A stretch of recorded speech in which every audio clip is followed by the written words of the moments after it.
igiterane cy'umwuzuro w'ubuhanuzi, nta bishaje mu bishya, nta bishya mu bishaje. Umugambi w'Imana mu karere k'ibiyaga bigari urasohoye. naho ye wezo nyeswe wandura yandure ibihe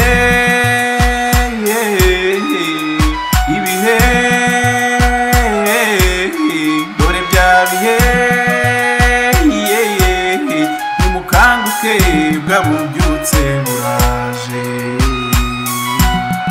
Munyarwanda, munyarwandakazi, murundikazi, munyekongokazi, namwe banyamahanga, abagore bahishuwe b'ububyutse tubatumiye mu giterane twabateguriye kizaba kuva ku itariki ya 31 y'ukwezi kwa 10 kugeza ku itariki ya 2 y'ukwezi kwa 11 umwaka wa 2025, kikazabera mu Buholandi Utrecht.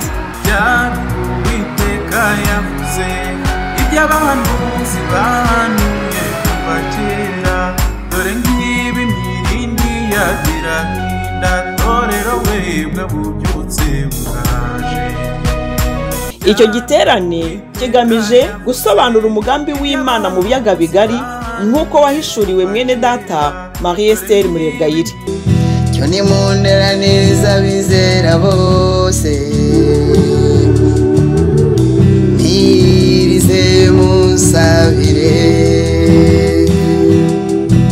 uyu mugambi w'Imana urimo ububyutse muri Afurika hagati, ubwiza bw'itorero rya nyuma n'uko igihugu gishya kizaba kimeze, ndetse no kwitegura gutaha tuva mu mahanga tukazayagarukamo tuzanye ubutumwa bw'ububyutse bufite ibihamya. Gusabye Rwanda, Burundi na Kongo, Yesu ngo bibumwandu wawe. Tuzasezerera ibishaje twinjire mu bishya nk'uko ijambo ry'Imana ribivuga muri Yeremiya igice cya 1 umurongo wa 10. Dore ngushyiriye hejuru y'amahanga n'ibihugu by'abami, kurandura no gusenya, kurimbura no kubaka no gutera imbuto. Ejo nk'iki gihe zabwira umwami icyo nsaba. Mu gusezerera ibishaje tuzaba turi kumwe n'abakozi b'Imana b'inararibonye n'abanyepolitiki babibayemo biyemeje kubisezerera ku mugaragaro bagatangiza ibishya.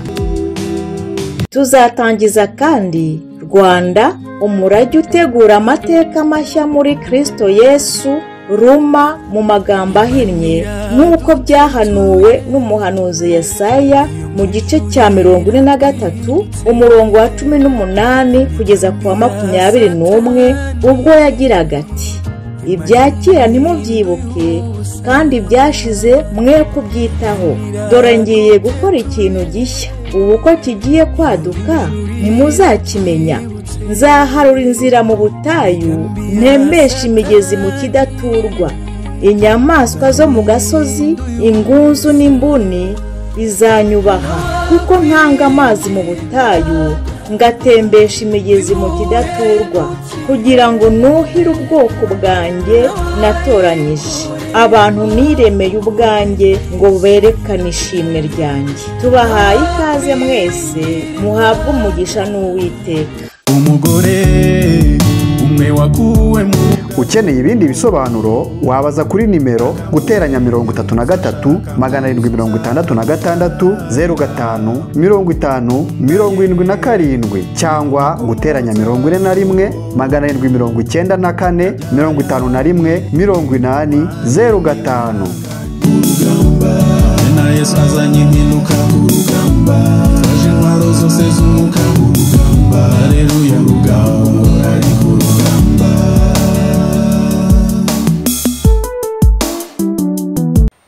Nari nshatse kugira ngo mbabwire ngo tugeze igihe Afrika igiye kongera gutwaza Yesu umusaraba.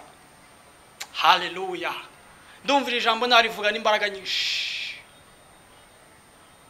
Tugeze igihe umugabane w'abirabura wa Afrika ugiye kongera gutwaza Yesu umusaraba. Niyo mpamvu ijambo hejuru ryavuze ngo Afrika igiye gukorerwamo umurimo w'Imana mu buryo budasanzwe. Hanyuma rero Imana narambwiye ngo igiye gukora connection iyo connection rero y'ibyo bihugu bitanu niyo ngira ngo mbabwire. Ibyo bihugu bibiri muri ibyo bihugu igihugu cya mbere navuze n'u Rwanda. Rero mu bindi bibiri muri ibyo bihugu bine bisigaye biri mu burasirazuba bwa Afurika. Ikindi gihugu kimwe giherereye iburengerazuba bwa Afurika, ikindi giherereye mu majyepfo ya Afurika. Ibyo bihugu bine Uwiteka agiye gukora spiritual connection n'u Rwanda, agiye kubihuza n'u Rwanda mu buryo bw'umwuka. Ikindi umwuka w'Imana yarambwiye ngo Afurika igiye kuzahinduka ubuhungiro bw'abera mu karengane kagiye gutera mu isi yose igiye kwakira akarengane. Aho karengane kazaba ataraka abantu bose, kazaba ari karengane kabera. Nigeze kubivugaho mu kiganiro nakoze bwa mbere kivuga ibimenyetso n'ubuhungiro bw'abera bagiye kurengana. Abera benshi bagiye kujya bava mu yindi migabane baze guhungira muri Afurika. Niho Uwiteka azashyira ubuhungiro bw'abera. Ariko kandi nabwo ntibuzaba ari ubuhungiro bukomeye, niho bazaba bihisha gake, ariko nabo muri Afurika azaba hari akarengane icyo gihe. Ariko niho hazaba byibuze hari ukurenganywa guke ugereranyije no mu bindi migabane. Abo ngabo karengane kazaba kari kubera ngo muzana muri Afurika. Abari mu migabane myinshi itandukanye y'isi yindi itandukanye, mu Burayi, muri Amerika, muri Aziya, kumanuka hepfo za Australia, aho hose n'ibindi birwa, Uwiteka agiye kubagabiza ubutunzi bw'ubumenyi, ubutunzi bw'ibifatika, kandi Uwiteka agiye kubibaha. Muzabizana muri Afurika, bizahinduka ibyo Afurika yubaka, kandi ikindi Afurika ntizongera kwibwa. Uwiteka natugendera akaturasira, Uwiteka azaturindira, ntituzongera kwibwa.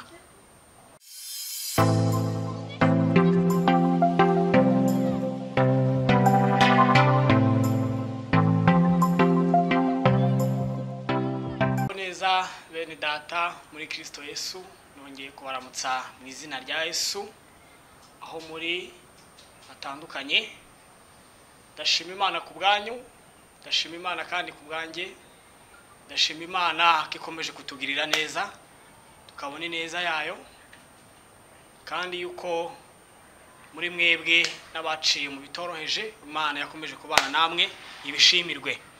Ndagarutse rero kugira ngo nongere kubahiriza message nkuko nabisezeranyije ubushize, vuga yuko ubwo twatangaga ubutumwa buvuga yuko Imana igarutse kuri Christianisme mu gihugu.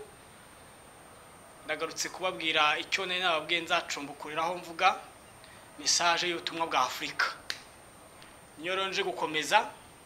Imana ishimwe ku bwanyu yuko mwaburebye, ibaho umugisha, kandi umugisha n'abandi bazakomeza kureba ubutumwa. Muhundire tubanze dushima Imana n'isengesho, tuyiragize uyu mwanya idufashe kugira ngo ntihabe twebwe ahubwo ibyo ishaka aba ari byo biva mu kanwa kacu. Ndagushimye Uwiteka se w'umwami wacu Yesu Kristo, ndagushima ko wabanye natwe mu minsi itambutse, watweretse neza yawe, icyubahiro kibi cyawe. N'abaciye mu mubabaro wakomeje kubana nabo ntiwabataye, ndagushimiye. Abo haje ibyiza byose bakurikirana buno butumwa, icyubahiro kibi cyawe. Uyu mwanya Uwiteka urawumpaye ngo nongere kuvuga ubutumwa bwawe, bumenyeshe abantu bawe, ngo abantu bamenye icyo umwuka arimo avuga. Ndasenze rero mu izina rya Yesu Kristo ngo ntihabe ngewe, ntihabe amagambo yanjye, ntihabe gushaka kwanjye, habe gushaka k'umwuka wera. Ndagushima kubana natwe mu izina ry'umwami wacu Yesu, amen. Shalom shalom bene data muri Kristo Yesu.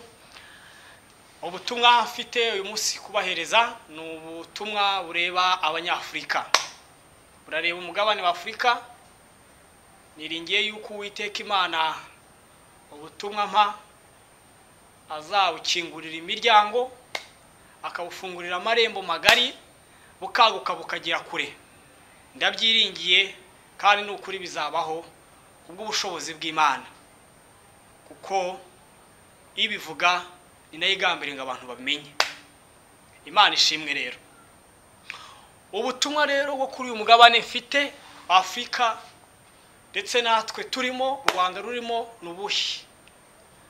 Imana yaherutse kunsurira ambwira ngo umucyo wayo urasiye Afurika. Umucyo urasiye Afurika. Mana ishimwe. Afurika, umucyo w'Uwiteka urakurasiye. Uko niko natumwe ngo mpanurira Afurika. Umucyo w'Uwiteka urasiye umugabane wa Afurika. Mu nkundi dusoma ijambo ry'Imana, tuvuga ubundi butumwa ko twabanje gusoma iri jambo ry'Imana. Turasoma mu gitabo cy'umuhanuzi Yesaya ibice 60, dusome kuva ku murongo wa mbere tugeze ku murongo wa 14. Umutwe w'amagambo uravuga ngo umukiza w'abanyamahanga azaturuka i Siyoni.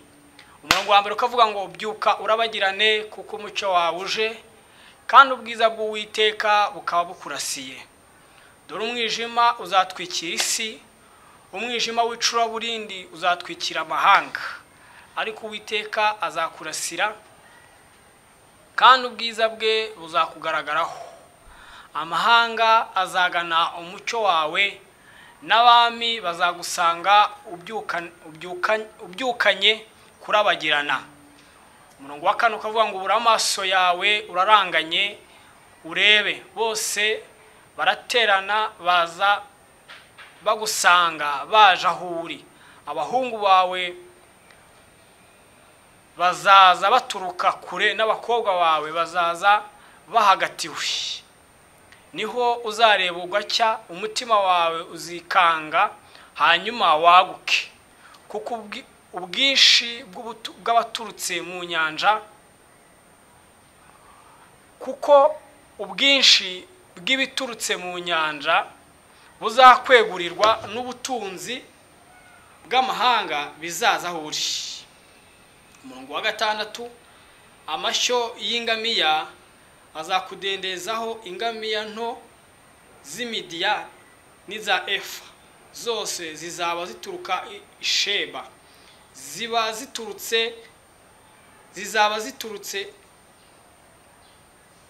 zizaba zihetse izahabu n'imibavu, zerekana ishimwe ry'Uwiteka. Imikumbi Kadeshi yose izakoranyirizwa aho uri. Amapfizi y'intama y'Inebawoti azagukorera, azurira igicaniro cyanjye ashimwe, kandi nzubahiriza inzu y'icyubahiro cyanjye. Aba ni bande baguruka nk'igicu, bakamera nk'inuma zisubira mu madirishya yazo. Nukuri ibirwa bizantegereza, n'inkuge z'itarushishi nizo zizabanza kuzana abahungu bawe zibakure kure, bazanye ifeza n'izahabu byabo kubw'izina ry'Uwiteka Imana yawe, Uwera wa Isiraheli, kuko yakubahirije. Umurongo w'10, abanyamahanga bazubaka inkike zawe, n'abami babo bazagukorera, kuko narakaye nkagukubita, ariko none ngize imbabazi ndakubabarira. Amarembo yawe azahora yuguruwe iteka, ntazugarirwa ku manywa na nijoro, kugira ngo abantu bazakuzanira ubutunzi bw'amahanga, n'abami bayo ari imfate. Ishyanga ry'ubwami bitazemera kugukorera bizashiraho, niko ayo mahanga azarimburwa rwose. Ibiti by'icyubahiro by'i Lebanoni bizaza aho uri. Imyerezi n'imireboshi n'imiteyashuri bizazira hamwe, kugira ngo biririmbishe ubuturo bwanjye bwera, kandi aho nshyize ibirenge byanjye nzahubahiriza. Abahungu abakurenganya bazaza bakwikubita imbere, n'abagusuzuguraga bazunama ku birenge byawe, bakwita umurwa w'Uwiteka Siyoni, aho Uwera wa Isiraheli. Haleluya. Afrika, iri ni ryo jambo nahawe ngo nkumenyeshe. Afrika ni bande? Nivuga Afrika murumva bande? muze kumva ibihugu 54 bigize uyu mugabane, muze kumva ibihugu bivuga indimi zitandukanye, ariko kandi uze kumva ngewe nawe b'Abanyafrika. Ndabizi neza ko ubutumwa mu bukurikirana mutari hano mu Rwanda gusa, muri no mu bihugu bitandukanye, harimo n'abandi ku yindi migabane. Ariko niba uri ku yindi migabane uri Umunyafrika, iyi message irakureba. Irareba u Rwanda, ikareba Burundi, ikareba n'ibindi bihugu byose tutavuze, kuko ni message ya Afrika. Ivuga iki rero? Iravuze ngo Afrika, natumwe ngo mpanure ngo Afrika irabyukijwe, Afrika irahagurukijwe, dore umucyo wayo urayitambikiye, kandi ndareba umucyuza urasiye Afrika, ni umucyo uturutse ku Uwiteka. Dore iri jambo ryose urisomye witonze wakumva neza birambuye icyo umwuka w'Imana avuga agiye gukorera Afrika, yuko ibirenge by'Uwiteka bije muri Afrika. Amen. Ibirenge by'Uwiteka bije muri Afrika, kandi izanye umucyo wayo.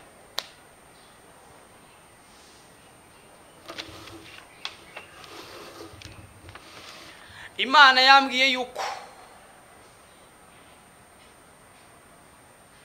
ukuboko kwayo igufatishije kuri Afrika. Haleluya. Mu biganiro twigize gukora byabanje, nari ndimo mbwira itorero yuko rigize igihe cyo gutaha, hanyuma mvuga yuko turi mu bihe bya nyuma. Rero muri ibi bihe bya nyuma Afrika Uwiteka gufasha ukuboko, niko yambwiye. Muri ibi bihe bya nyuma Afrika Uwiteka gufiteho umugambi ukomeye. Uwiteka afite umushinga, kandi Afrika ugiye kumufasha umushinga Uwiteka afite muri ibi bihe bya nyuma. Muri buze kuza kubona ibyo ngibyo uko tugenda tumanuka tuvuga izi message z'Imana. Nari mvuze ngo Imana ifasha ukuboko Afrika, kandi irayihagurukije. Afrika urahagurukijwe, intebe wari wicayeho uyikuweho, ahubwo urahagurukijwe wicajwe mu yindi ntebe y'icyubahiro. Ibyo ngibyo n'Uwiteka uzabikora.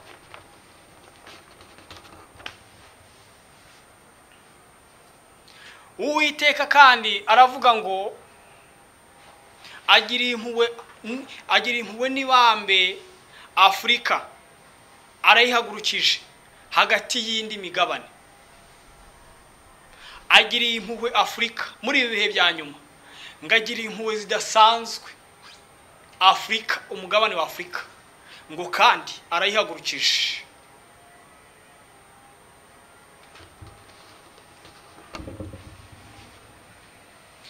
Imana irongera irambwira ngo Afrika igiye gukorerwamo umurimo w'Imana mu buryo budasanzwe kuruta indi migabane yose muri ibi bihe bya nyuma.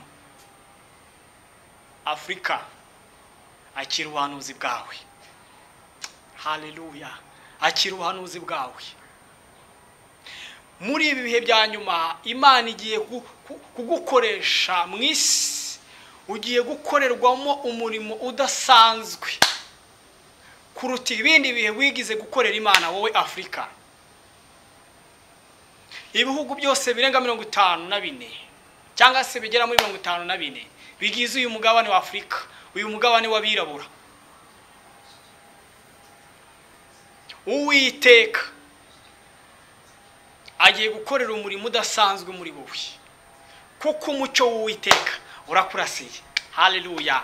Umucyo w'Uwiteka urakurasiye. Tugiye gusoma mu gitabo cy'ubutumwa bwiza bwanditswe na Luka, dusoma ibice 23 umurongo 26. Havuga hati: abagore b'i Yerusalemu baborogera Yesu. 26.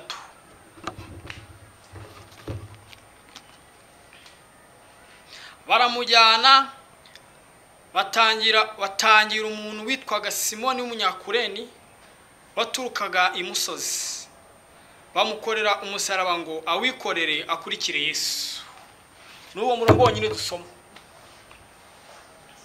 Ndacyatanga ubutumwa duhanurira Afurika tuko turi guhanura ibyo twabwiwe.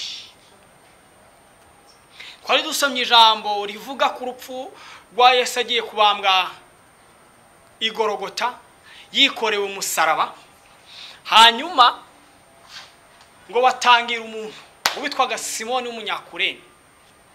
Uyu mugabo Simoni yari umunyafrika, yari umwirabura. Ahangaha Kureni bavuga yuko ubu ngubu ari Libya ya none. Ariko icyo ngendereye kuvuga muri iri jambo n'uyu Simoni w'umunyakurene, Simoni w'umwirabura. Nicyo ngiye kuvuga, Simoni w'umunyafrika. Turimo turavuga ku mugabane w'abirabura. Haleluya.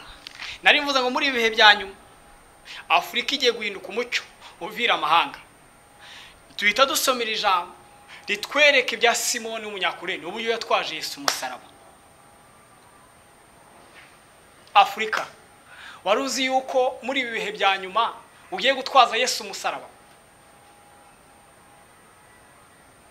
Abantu bakurikiranye ikiganiro twigize gutanga cya kabiri cyavugaga ibihe bine bigiye gusohora mu gihugu cy'u Rwanda. Muri ibyo bihe bine navuzemo ikindi gihe cya gatatu cyitwa ubwami bw'Imana mu gihugu cy'u Rwanda, cyangwa se ubwami bw'Imana mu isi. Mvuga yuko ubwo bwami bw'Imana uko nanjye nabibwiwe ko bwagomba kuza mu isi mu bihe bitatu bisubiramo. Ariko ndashaka kugira ngo ngaruke ku gihe cya kabiri ubwami bw'Imana buzaza mu isi. Nicyo gihe Afrika igiye kongera ikagira uruhare. Mu gihe cy'ubwami bwa mbere bwaje mu isi navuze ko ari ubwami bwo mu mitima, bwa bundi bwami bukiza abantu ibyaha, buhesha abantu agakiza. Ubwo bwami bwa mbere bwatangiye muri iki gihe dusomya no kuri Simoni w'umunyakurene na Yesu agiye gupfa. Yesu agiye gupfira abantu ku musaraba, nibwo ubwami bw'Imana bwari bugiye kuza mu mitima. None ubwo yari agiye gutangiza ubwo bwami bw'Imana mu mitima, ubwami bwa mbere abuzanye mu isi, agiye kubuzana mu mitima y'abantu ngacungurwa abantu bahereza agakiza. Mbere yuko ajyayo ari kugana mu nzira ijyayo, haje umugabo w'umwirabura bamuhatira gutwaza Yesu umusaraba. Nimwumva uruhare umwirabura yagize mu gihe cy'ubwami bwa mbere. Muzi yuko mu gucungurwa kwacu mu gakiza dufite hari uruhare umwirabura yagize. Ni Simoni w'umunyakurene, yari umwirabura.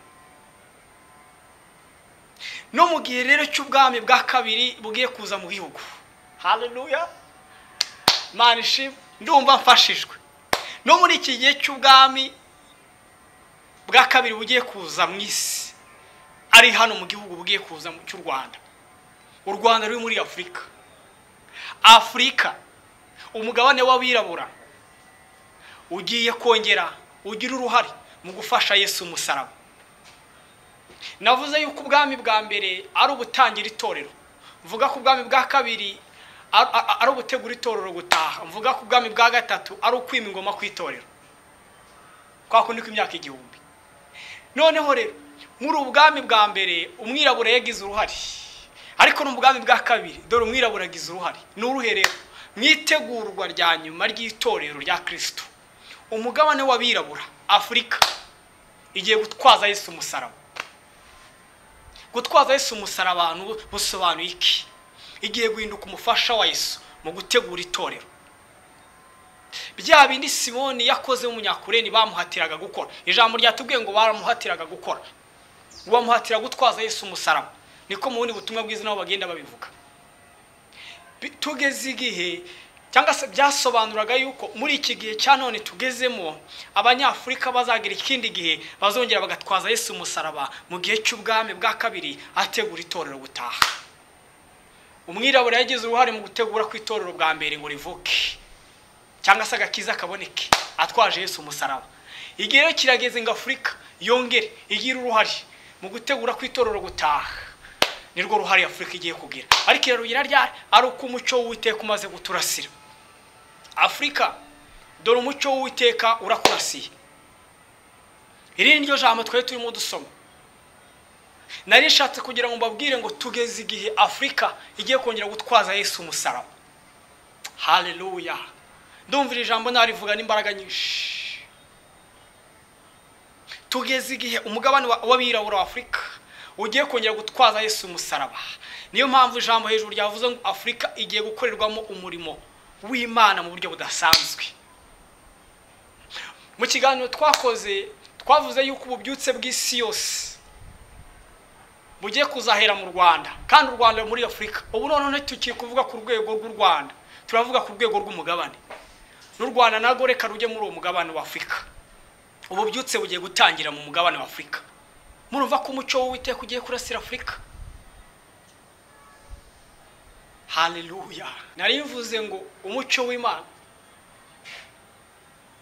urasiye Afrika, kandi Afrika irabyukijwe. Ijambo twasomye muri Yesaya y'ubuhanuzi bwa Afrika yavuze ngo byukura bagirane kuko umucyo wawuje. Afrika byuka, va mu gitanda uryamye mu byuke, va ku buriri uryamye mu byuke. Iki ni igihe cyo kugira ngo ubyuke, kuko Uwiteka arakubyukije kandi agufasha ukuboko.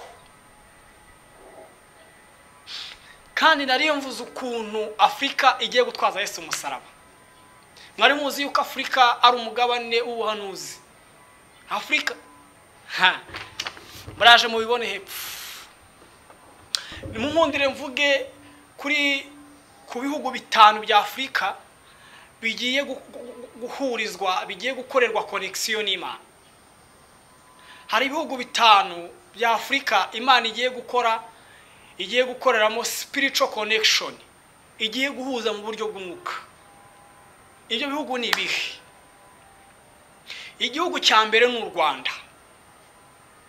Hari ibindi bihugu bine twigize kuvuga, ntitwabivuze ibyo ari byo, ariko twigize kuvuga mu bindi biganiro byatambutse, tuvuga yuko nabyo bizavamo abakozi benshi ibyo bihugu bya Afrika. Nabivuze mu kiganiro cya mbere nakoze kivuga ububyutse, kivuga ku bubyutse bugiye kuza mu isi. Hanyuma rero Imana arambwiye ngo igiye gukora connection. Iyo connection rero y'ibyo bihugu bitanu niyo ngira ngo mbabwire. Ibyo bihugu bibiri muri ibyo bihugu, igihugu cya mbere navuze n'u Rwanda. Rero mu bindi bibiri muri ibyo bihugu bine bisigaye biri mu burasirazuba bwa Afrika. Ikindi gihugu kimwe giherereye iburengerazuba bwa Afrika, ikindi giherereye mu majyepfo ya Afrika. Ibyo bihugu bine Uwiteka agiye gukora spiritual connection n'u Rwanda, agiye kubihuza n'u Rwanda mu buryo bw'umwuka. Ibyo bihugu simbivuze, singo mbivugire hano, ariko hari ahandi bizavugirwa.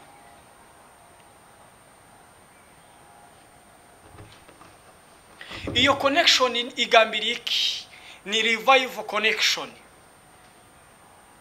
Ni connection, ni inzira y'ububyutse, ni imikoranire y'ububyutse bugiye kuzabaho muri ibyo bihugu. Ububyutse twavuze buzatangirira mu Rwanda igihe cyabyo, cyangwa se igihe cya kane cya gatatu cyo kuza ku bwami bw'Imana mu gihugu. Niho hazaremekwa, nibwo Uwiteka azakora inzira ihuza u Rwanda n'ibyo bihugu bine. Mu gihe cya gatatu mu Rwanda cyo kuza ku bwami, nibwo Uwiteka azaba arimo akora inzira yo mu buryo bw'umwuka buzagenamo ubwo bubyutse. Ibyo bihugu nyuma yo ku Rwanda uzaba rumaze kwakira ububyutse, bizahinduka ibihugu bya kabiri byakiriye ububyutse mbere y'ibindi bihugu mu isi. Kuko iyo nzira izaba yarabayeho mu gihe Uwiteka azaba ari kurema iyo connection, iyo nzira nizahita ijya mu ubwo bubyutse. Nabo baricaye bategereje ububyutse, kuko ubwo buryo nibwo ububyutse buzaba mu Rwanda bwerekezayo. Buzaza mu Rwanda wita buca muri iyo nzira Uwiteka yakoze, nabo babone nk'ubuhatangiriye, ariko ubundi ni inzira Uwiteka azaba yarakoze. Ni connection agiye gukora hagati y'ibyo bihugu bitanu. Iyo connection rero ni Uwiteka uzayikora n'iyo nzira. Ububyutse buzaza hano bita bufollowing no muri izo nzira Uwiteka azaba muri iyo connection Uwiteka azaba yarakoze nabo babwakire rimwe natwe. Iyo niyo connection y'ibihugu bitanu. Ibyo bihugu bitanu rero nibyo bizafata igice kinini cy'uwo musaraba wa Yesu nk'uko ruguru nabivuze, cyangwa se nibo bazakorerwamo umurimo ukomeye. Nyuma y'u Rwanda nabo bazakorerwamo umurimo ukomeye ibyo bihugu bine muri Afrika. Ibindi bihugu byose nabyo bizakorerwamo umurimo w'Imana, ariko si bizaba cyane nk'ibyo bihugu bitanu. Hanyuma rero ikindi umwuka w'Imana yarambwiye ngo Afrika igiye kuzahinduka ubuhungiro bw'abera mu karengane kagiye gutera mu isi yose igiye kwakira karengane. Aho karengane kazaba ataraka abantu bose, kazaba ari karengane kabera.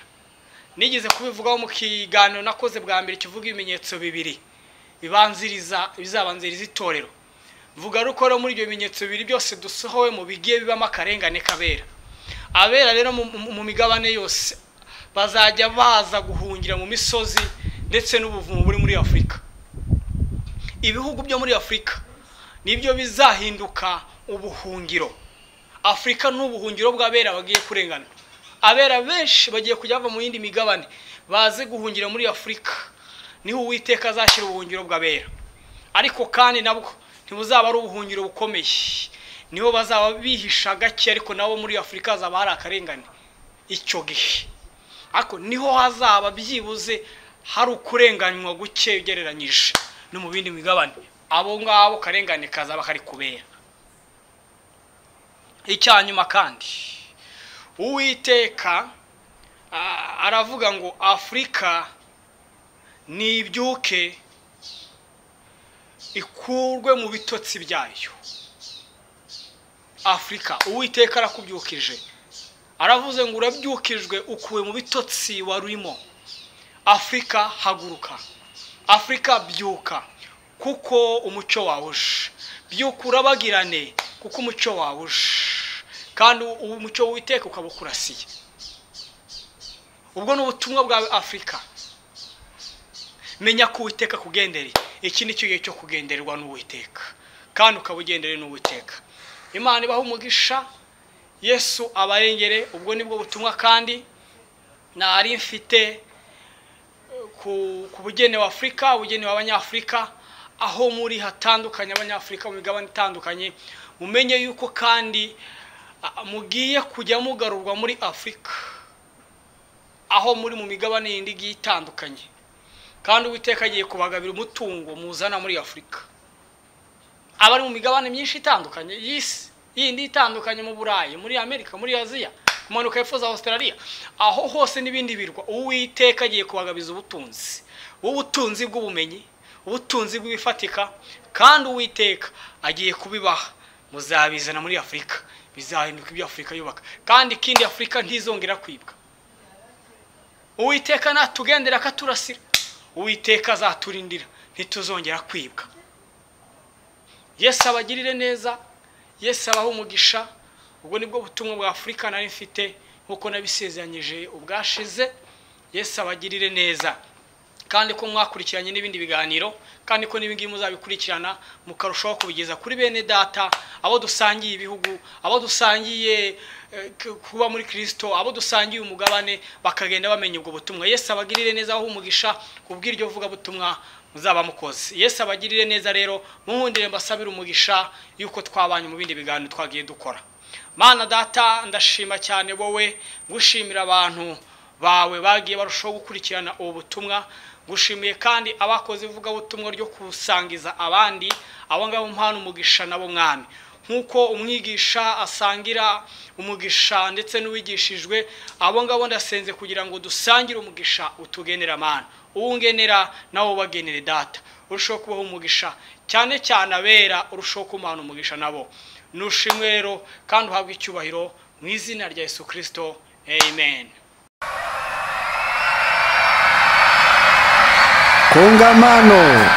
Kongamano la utimilifu wa kinabii, kuachana kwa uhakika na mambo ya zamani, kugeukia mapya kwa uthabiti kuelekea nyakati zijazo. Mpango wa Mungu kwa eneo la maziwa makuu ya Afrika ya Kati unatimizwa. Mataifa yote yatakusanyika mbele zake Bwana Mungu. Makabila yote yatakusanyika mbele zake Bwana. Sisi wanawake waliofunuliwa wa uamsho tunayo furaha kukualika kwenye kongamano la kiroho ambalo litafanyika Utrecht, Uholanzi, kuanzia mwezi Oktoba 31 hadi tarehe ya 2 mwezi Novemba 2025. Madhumuni ya mkutano huu: kufufunua na kueleza mpango wa Mungu kwa eneo la maziwa makuu ya Afrika ya Kati, kama Yesu Kristo mwenyewe alivyomfunulia kwa dada yetu Mary Esther Murebwayire. Mpango huu wa Mungu ni pamoja na miongoni mwa mambo mengine: uamsho wa kiroho ambao haujawahi kutokea huku Afrika ya Kati ikiwa mahali pa kuanzia, utukufu wa kanisa la siku za mwisho na utawala usio na kifani wa nchi mpya, maandalizi ya kurejea katika nchi zetu za asili ambapo tutarudi kwenye nchi zilizokuwa mwenyeji wetu tukiwa na ujumbe wa uamsho unaoungwa mkono na ushuhuda hai. Tutaachana kabisa na utaratibu wa kale na kuingia katika enzi mpya kwa mujibu wa neno la Mungu. Angalia, nimekuweka leo juu ya mataifa na juu ya falme ili kungoa na kubomoa na kuharibu na kuangamiza ili kujenga na kupanda. Yeremia sura ya 1 mstari wa 10.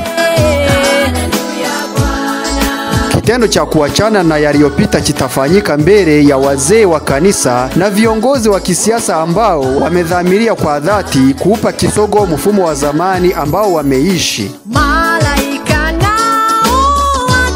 Wale wanaohusika watathibitisha ahadi zao thabiti za kuingia na kufanya kazi ndani ya utaratibu mpya ambao watakuwa wameufanya rasmi kwa kuutangaza hadharani. Tunaomba uwepo wako uende nasi. Pia itakuwa fursa ya kuashiria uzinduzi rasmi kupitishwa kwa kijiti kati ya vizazi kama sehemu ya mradi uitwayo Ruma, kifupi cha lugha ya Kinyarwanda, Rwanda, umurage mushya utegura amateka mashya muri Kristo Yesu. Hili pia ni kwa mujibu wa unabii wa Isaya ulionenwa katika maneno haya: Musiyakumbuke mambo ya kwanza, wala musiyatafakari mambo ya zamani. Tazama, nitatenda neno jipya, sasa litachipuka. Je, hamutalijua sasa? Nitafanya njia hata jangwani na mito ya maji nyikani. Wanyama wa kondeni wataniheshimu, mbweha pia na mbuni, kwa sababu nimewapa maji jangwani na mito nyikani, ili kuwanywesha watu wangu, wateule wangu, watu wale niliojiumbia nafsi yangu, ili wazitangaze sifa zangu. Isaya sura 43 mstari 18 hadi 21. Kwa furaha tunakukaribisha. Bwana kubariki. Kwa maelezo zaidi wasiliana nasi kwa namba +33 766 05 50 77 au +41 7 94 51 8005. Umetuita kwa jina lako, twalilia e Bwana, utukufu na uso wako. Bila wewe tutashindwa, enda nasi.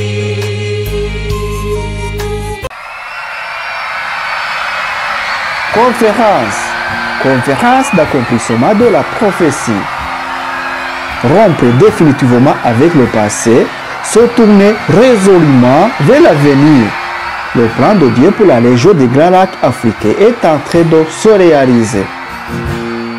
Tu es celui qui ouvre les yeux des aveugles. Tu Tu es celui qui change les vies. Rwandaises, Rwandais, Burundaises, Burundais, Congolaises, Congolais, et vous toutes et tous, habitants dans divers endroits de la planète. Nous, les femmes révélées du réveil, avons l'immense joie de vous inviter à une conférence spirituelle prévue à Utrecht, aux Pays-Bas, du 31 octobre au 2 novembre 2025. L'objectif de la conférence est de dévoiler et d'expliquer le plan de Dieu pour la région des Grands Lacs d'Afrique centrale, tel que Jésus-Christ lui-même l'a révélé à notre sœur Marie-Esther Murebwayire. Ce plan de Dieu porte entre autres sur les éléments ci-après. Un réveil spirituel sans précédent dont l'Afrique centrale sera un foyer de départ. La gloire de l'Église des derniers temps et la gouvernance inédite du nouveau pays et la préparation au retour dans nos pays d'origine respectifs, d'où nous reviendrons vers les anciens pays d'accueil avec un message de réveil appuyé par des témoignages vivants. Nous romprons définitivement avec l'ordre ancien et entrerons dans une ère nouvelle conformément à la parole de Dieu que voici. Regarde, je t'établis aujourd'hui sur les nations et les royaumes pour que tu arraches et que tu abattes, pour que tu ruines et que tu détruises, pour que tu bâtisses et que tu plantes. Et c'est dans Jérémie au chapitre 1er, verset 10. L'acte de rupture avec le passé sera posé en présence des anciens de l'Église et des hommes politiques résolument décidés à tourner le dos à l'ancien système au sein duquel ils ont évolué. Les concernés réaffirmeront leur ferme volonté d'entrer et d'œuvrer dans le nouvel ordre qu'ils auront officialisé en le proclamant publiquement. Ce sera également l'occasion de marquer officiellement le passage de témoins entre générations dans le cadre d'un projet dénommé Ruma, ainsi que la langue rwandaise pour Rwanda, umurage utegura amateka mashya muri Yesu Kristo. Cela est par ailleurs conforme à une prophétie d'Ésaïe libellée en ces termes. Ne pensez plus aux événements passés et ne considérez plus ce qui est ancien. Voici, je vais faire une chose nouvelle sur le point d'arriver. Ne la connaîtrez-vous pas? Je mettrai un chemin dans le désert et des fleuves dans la solitude. Les bêtes des champs me glorifieront, les chacals et les autruches, parce que j'aurai mis des eaux dans le désert, des fleuves dans la solitude, pour abreuver mon peuple, mon élu. Le peuple que je me suis formé publiera mes louanges. Et c'est dans Ésaïe au chapitre 43, versets 18 à 21. Nous vous souhaitons la plus cordiale des bienvenues. Que l'Éternel vous bénisse. Pour toute demande d'information, contactez plus 33 7 66 05 50 77 ou plus 41 7 94 51 80 05.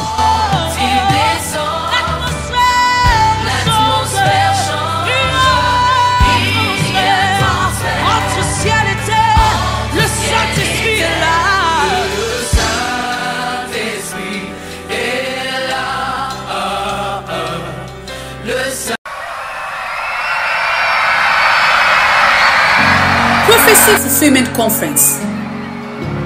Breaking definitely with the past, turning resolutely toward the future. God's plan for the Great Lakes region of Africa is being fulfilled. We've seen what you can do, oh God of wonders. Your power has no end. The things you've done before, in greater measure, you will do again. Rwandans, Burundians, Congolese, and all of you living in different parts of the world. We, The Revealed Women of Revival are delighted to invite you to a spiritual conference to be held in Utrecht, Netherlands from October 31st to November 2nd, 2025.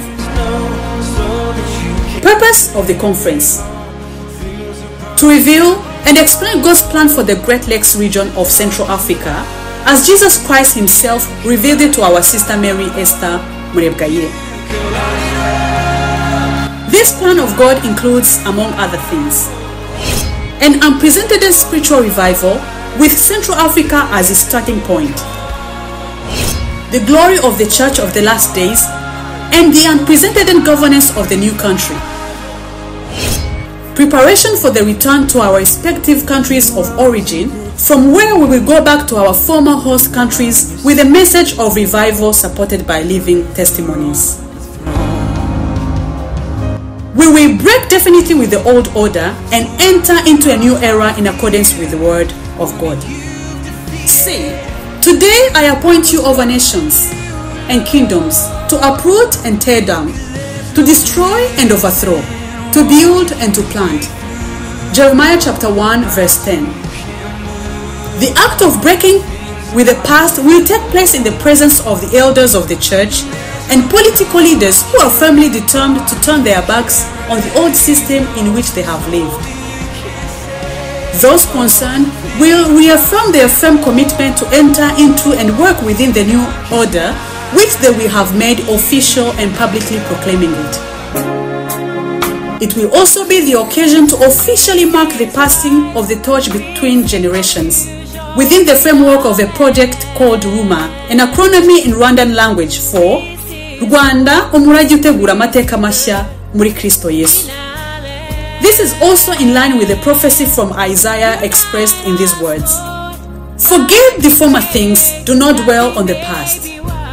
See, I am doing a new thing, now it springs up. Do you not perceive it? I am making a way in the wilderness and streams in the wasteland. The wild animals honor me, the jackals and the owls, because I provide water in the wilderness and streams in the wasteland, to give drink to my people, my chosen, the people I formed for myself, that they may proclaim my praise. Isaiah chapter 43 verse 18 to 21. We extend a warm welcome to you. May the Lord bless you. For any inquiries, contact +33 766 05 50 77 or +41 794 51 80 05. Lord, we pray that you bless our nation. Lord, we pray that you bless our nation. Hamwe na Yesu ndi umutsinzi no kurushaho.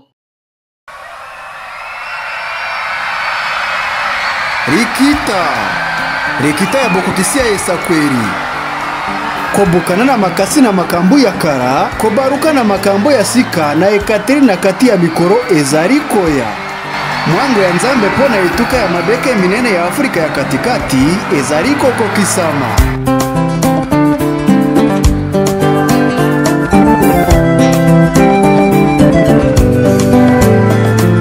Ozali oyo abongina lokumu Osungi nako kama mokonzi monene azana bongo.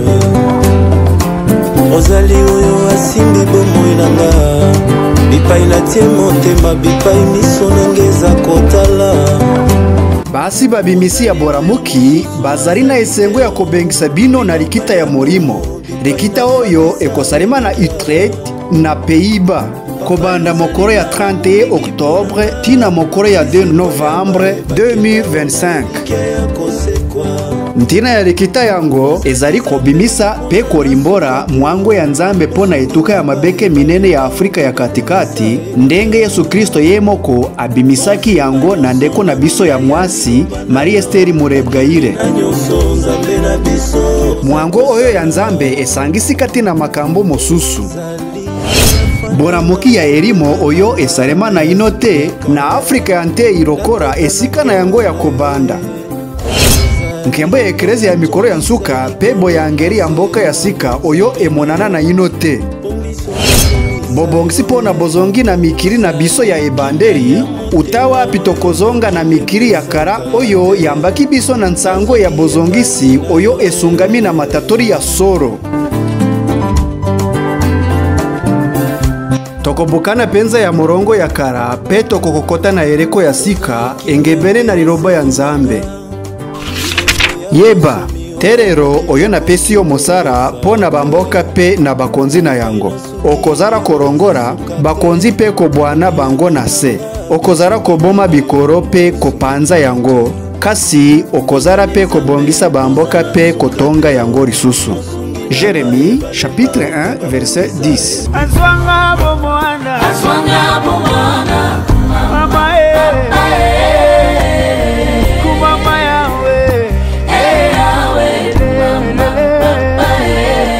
Mosara ya kobukana na makambu ya kara ekosarema na miso ya bankurutu ya lingomba pe bakambi ya politiki oyo bazali na mokano makasi ya korongola na ebongiseri ya kara oyo bafandaki. Bato oyo bakondimisa lisusu bondimi na bango ya makasi ya kokota pe kosara na kati ya morongo ya sika oyo bakozara na yango ya ndenge eyebana na kosakoraka yango na miso ya bato banso.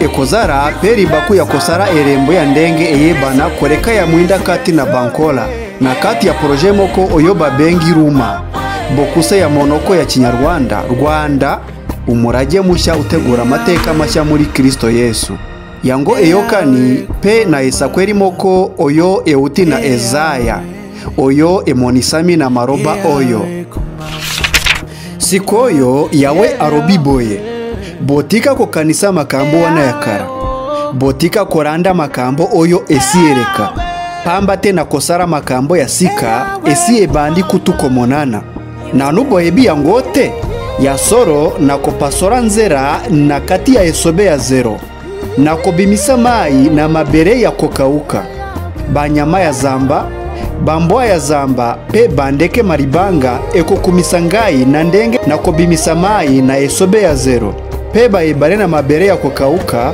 po na pesa mai ya komera na bato ya ekoro oyo ngai na pona boye ekoro oyo ngai na saraki ekokumisa ngai.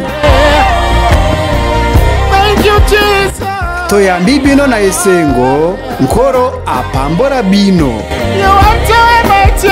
mpona makambo mosusu benga plus 33 766 05 50 77 ou plus 41 794 51 80 05.